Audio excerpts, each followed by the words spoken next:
प्राचीन ग्रीस की कथाओं में मेड्यूसा का नाम सुनते ही लोगों के मन में एक भयानक राक्षसी का चित्र उभर आता है, लेकिन सच्चाई इससे कहीं ज्यादा गहरी और दर्दनाक है।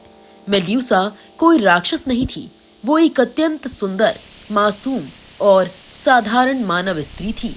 वो देवी एथना की भक्त थी और उनके मंदिर में सेविका के रूप में रहती थी।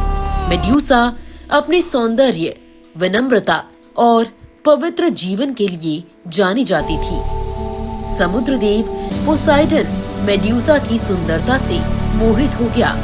एक दिन एथेना के पवित्र मंदिर में पोसाइडन ने मेड्यूसा के साथ जबरदस्ती की। कुछ कथाओं में इसे प्रेम कहा गया, लेकिन अधिकतर संस्करण इसे अन्याय मानते हैं। ये घटना मंदिर के भीतर हुई, जो देवी एथना के लिए सबसे बड़ा अपमान था। देवताओं के नियमों के में एक विचित्र अन्याय था।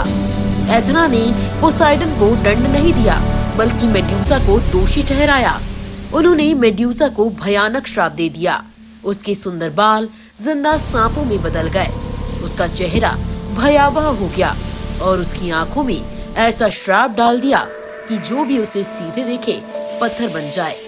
मासूम मेड्यूसा एक ही पल में दुनिया की सबसे डरावनी स्त्री बना दी गई। श्राप के बाद मेड्यूसा को समाज से बाहर कर दिया गया। वो एक दूर दराज द्वीप पर अकेली रहने लगी। लोग उससे डरते थे, लेकिन मेड्यूसा किसी को नुकसान नहीं पहुंचाना चाहती थी। वो राक्षस नहीं थी, बस एक टूटी हुई आत्मा थी। ग्रीस का वीर पर्सियस राजा के आदेश पर मेड्यूसा को मारने निकला।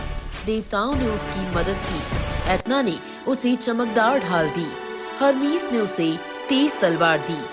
पर्सियस ने ढाल में प्रतिबिंब देखकर मेड्यूसा की ओर बिना देखे वार किया और उसका सर काट दिया। मृत्यु के बाद भी मेड्यूसा के शरीर से दो दिव्य प्राणी जन्मे, पेगासस यानी कि पंखों वाला घोड़ा और क्राइसोर यानी कि योद्धा। ये दर्शाता है कि मेड्यूसा के भीतर अब भी दिव्यता शेष थी।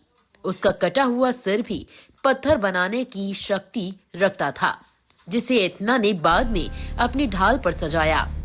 आज भी मेड्यूसा की कहानी एक बड़ा प्रश्न छोड़ जाती है।